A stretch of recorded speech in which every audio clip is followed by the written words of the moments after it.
आज सुबह सुबह अखबार में एक न्यूज़ छपा है। 14 तारीख को एक व्यक्ति को गोली लगी और वो आके यहाँ भर्ती हुए। जब आईसीयू से उनका डेड बॉडी निकला तो उसमें उसका आँख निकाल दिया गया। आप पहले एक बार मैं पढ़ा था कि चूहा पहले प्रशासन द्वारा जब शराब पी जाती थी, अब अस्पताल में मरीज का आँख निकाल लेती है। तो इस तरह से नीतीश जी और बीजेपी की सरकार चल रही है। एक खबर यह है मंत्री जी मदन साहनी जी का। इन्होंने कहा कि अपर मुख्य सचिव मुझे फाइलें नहीं भेजती, इसलिए मैंने पटना छोड़ दिया। अब ये पटना नहीं रह के दरभंगा में से अपना काम चलाते हैं क्योंकि इनको फाइल नहीं आती। और ये प्रायः एक मंत्री का कहानी नहीं है। विजेंद्र यादव जी के यहाँ का भी यही कहानी है। बिजली मंत्री जी जो हैं वो तो खैर ऐसे भी वृद्ध हो चुके हैं। तो ये सरकार कैसे चल रही है और आए दिन माननीय मुख्यमंत्री जी का दरभंगा में आप सभी ने देखा किस तरह से उन्होंने व्यवहार किया। और प्रधानमंत्री जी लगातार 2 बार बिहार आ गए। तो बिहार के लोग समझते थे कि शायद 2014 में 1,25,000 करोड़ का जो पैकेज का घोषणा हुआ था फिर उसके बारे में कुछ कहेंगे। बिहार के बंटवारे के समय एक घोषणा हुआ था 1,80,000 करोड़ के पैकेज का, शायद उसके बाबत कुछ कहेंगे।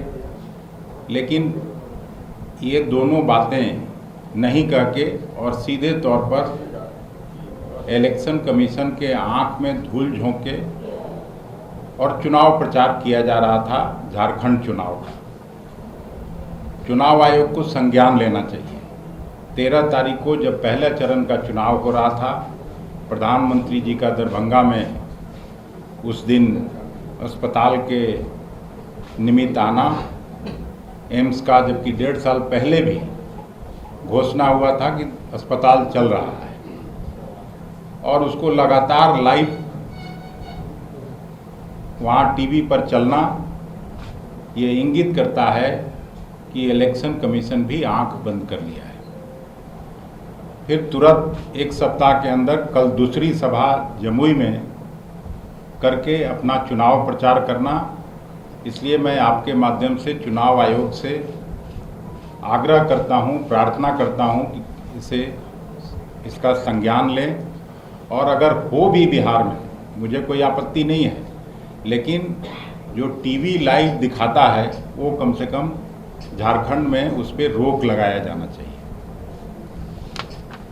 फिर जिस तरह से बिहार की सरकार चल रही है और प्रायः बिहार के लिए केवल घोषणा होती है, उसमें कांग्रेस पार्टी चाहती है कि कहने के लिए डबल इंजन की सरकार है, लेकिन उन्हीं के बनाया हुआ नीति आयोग प्रायः के मानकों पर प्रायः सभी 28 बड़े राज्यों में, चाहे वो स्वास्थ्य महकमा हो, शिक्षा का महकमा हो, इंडस्ट्री लगाने का, पब्लिक सेक्टर में इन्वेस्टमेंट लाने का ये हो, सब में 28 राज्यों में बिहार 28वें स्थान पर क्यों है, या 1-2 छोड़ दीजिए तो 27वें स्थान पर आता है।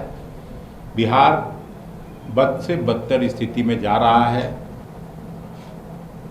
1 साल बाद यहाँ चुनाव है, बड़ी बड़ी बातें होंगी, लेकिन बिहार की स्थिति बद से बदतर होती जा रही है।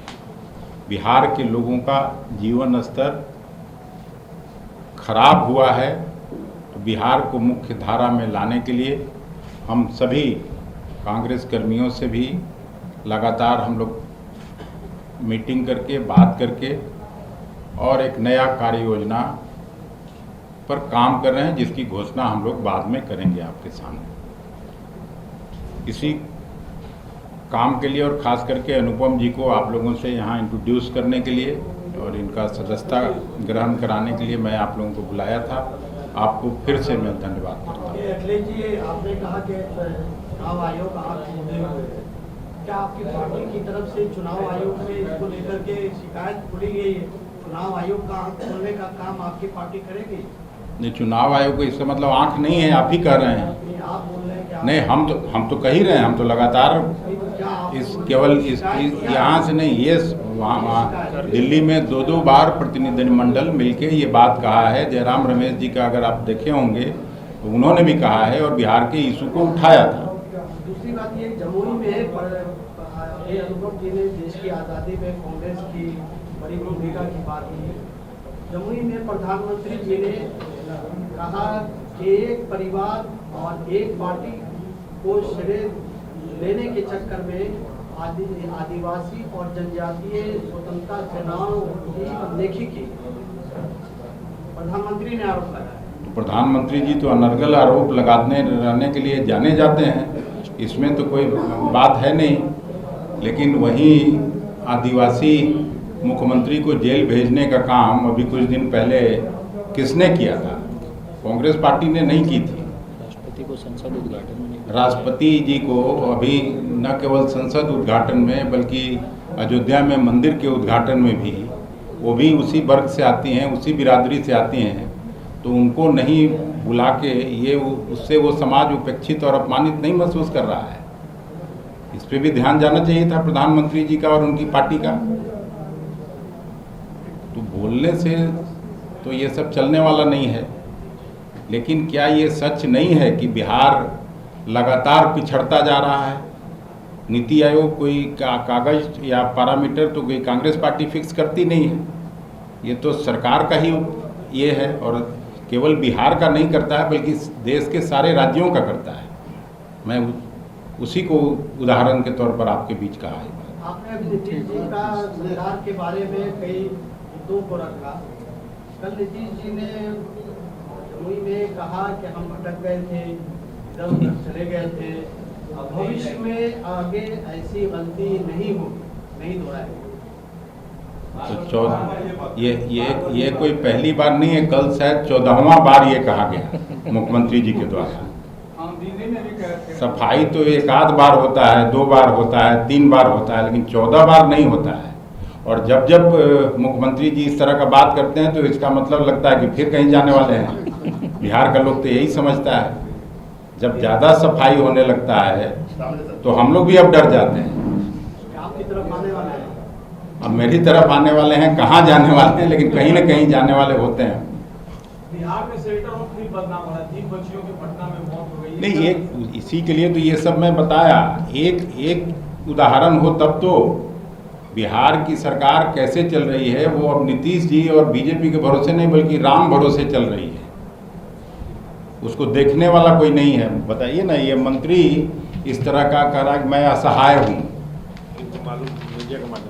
ये तो सब अखबार का ही ये है कटिंग। देखिए ना, मदन सहनी अब कहें कि मैं तो असहाय हूँ, अब मैं पटना नहीं जाऊँगा। उन्हीं के विभाग का सर ये मामला जो बच्चे को, बिल्कुल वही मैं कह रहा हूँ।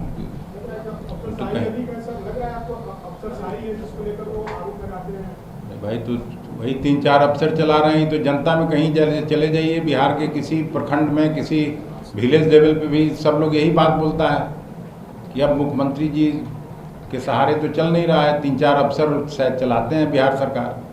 बच्ची की मौत को बता दिया कि मसाले में गड़बड़ी थी, इसलिए 3 बच्चियों की मौत हो गई। क्या उतना खतरनाक मसाला होता है कि 3 बच्चियों की मौत हो जाए?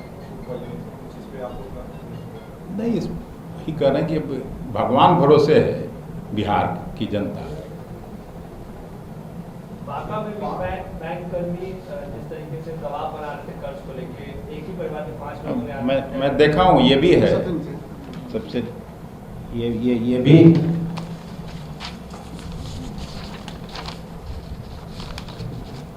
क्या है, अमरपुर थाना क्षेत्र के शाहपुर बलुआ गांव में कर्ज से परेशान होकर एक ही परिवार के 5 लोगों के जहर खा लेने का मामला आया है और कन्हैया महतो यानी एक आदमी का उसमें मौत हो गया।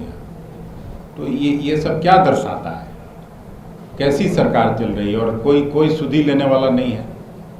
वेलफेयर स्टेट के परिकल्पना पर हम लोगों का संविधान बना था, तो लोगों का वेलफेयर ही पीछे छूट जाए और केवल शासक वर्ग अपना मशगूल रहे, तो इससे खराब स्थिति कुछ हो नहीं सकती। सिवान में फिर से जहरीली शराब से मौतें हुई है, अब तो तस्कर भी मर रहे हैं जहरीली शराब से।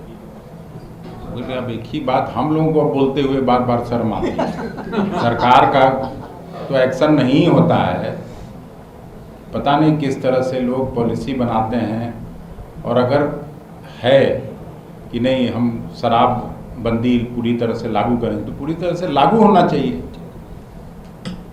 फिर शराब कैसे आ जाता है लोगों के घर में, कैसे लोग शराब पी लेते हैं, और इतना दिन से शासन प्रशासन सबके लिए बड़ा सवाल है। आज पटना हाईकोर्ट ने बनी की है शराबबंदी पर। पटना हाईकोर्ट ने कहा है कि जो शराबबंदी है वो तस्करों और पुलिस कर्मियों के कमाने का एक जरिया हो गया। पटना हाईकोर्ट ने तो ठीक ही है ना, तो उस टिप्पणी पर सरकार को संज्ञान लेना चाहिए, और नहीं तो नीतीश जी को फिर इतना नैतिकता का दुहाई देते थे, अभी पता नहीं नैतिकता कहाँ चली गई। इतना में तो छोड़ के चले जाते थे नीतीश जी। एक बार रेल दुर्घटना हुआ था, इस्तीफा कर दिए थे, पता नहीं यहाँ कोई क्यों उनको इस तरह का सलाह नहीं देता है। धन्यवाद।